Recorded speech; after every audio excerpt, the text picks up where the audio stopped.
Halo, perkenalkan saya Danas Tumorang, NIM 0509844444, Prodi Sistem Informasi dari UPJJ UT Batam. Pada video ini saya akan menjelaskan tugas praktikum 1 mata kuliah Administrasi Jaringan, yaitu tentang desain subnet dan routing statis. Langsung saja kita mulai. Pertama, saya jelaskan dulu skenario tugasnya. Kita diminta jadi administrator jaringan untuk sebuah perusahaan kecil. Perusahaan ini punya dua lokasi, kantor pusat dan kantor cabang. Di kantor pusat ada 3 departemen. Departemen penjualan 50 perangkat, departemen pemasaran 30 perangkat, departemen TI 10 perangkat, plus 5 server. Di kantor cabang ada 20 perangkat, kedua kantor terhubung lewat jalur WAN. Blok IP yang diberikan adalah 192.168.10.0/24. Dari satu blok ini kita harus bagi-bagi menjadi beberapa subnet. Sebelum masuk ke table, saya jelaskan dulu konsep dasarnya. Subnetting itu artinya kita memecahkan satu jaringan besar menjadi jaringan-jaringan kecil yang lebih efisien. Metode yang saya pakai adalah VLCM atau Variable Length Subnet Masking. Artinya setiap subnet ukurannya disesuaikan dengan kebutuhan hostnya. Di tabel referensi ini, kolom penting yang kita pakai adalah max length. Ini notasi CIDR seperti garis miring 26, garis miring 27, garis miring 28. Max host, yaitu beberapa host maksimal yang bisa dipakai di subnet itu.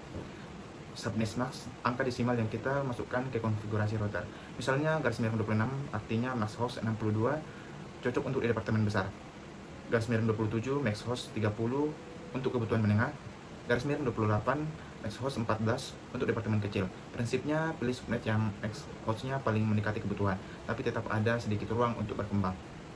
Sekarang kita lihat hasil subnetting yang saya buat. Saya bagi 192.168.10.0 garis miring 24 menjadi 5 subnet sesuai kebutuhan. Subnet 1 departemen penjualan butuh 50 perangkat, saya pilih garis miring 26 karena max hostnya 62. Network addressnya 192.168.10.0, usable range titik 1 sampai titik 62, broadcast titik 63. Subnet 2 departemen pemasaran butuh 30 perangkat, saya pakai garis miring 26 juga supaya ada ruang tumbuh kalau nanti bertambah. Network 192.168.10.64, range titik 65 sampai titik 1 dan 6, broadcast titik 127.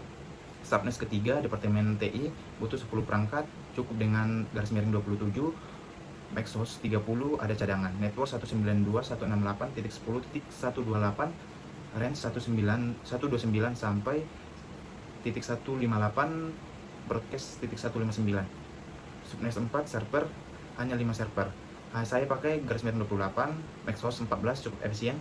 Network 192.168.10.60, range 161 sampai titik 190, broadcast 191. Untuk subnet kelima yaitu kantor cabang butuh 20 perangkat. Saya pakai garis miring 26 untuk fleksibilitas. Network 192.168.10.192, range 193 sampai 254, broadcast 2555. Jadi total kita punya 5 subnet aktif yang semuanya masih dalam blok 192.168.10.0 garis miring 24. Nah, selanjutnya adalah routing statis.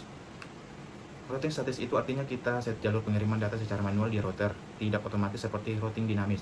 Karena ada 2 kantor, kita butuhkan setiap router tahu cara menjangkau jaringan di kantor lain. Koneksi WAN yang saya gunakan yaitu kantor pusat pakai IP WAN 10.0.0.1, kantor cabang pakai IP WAN 10.0.0.2. Link WAN-nya sendiri 10.0.0.0 garis miring 30, subnet kecil khusus point to point. Dari tabel routing ini, router kantor pusat dikonfigurasi kalau ada paket tujuan 192.168.10.192 kirim ke next hop 10.0.02 artinya ke router kantor cabang. Router kantor cabang dikonfigurasi kalau ada paket tujuan 192.168.10.0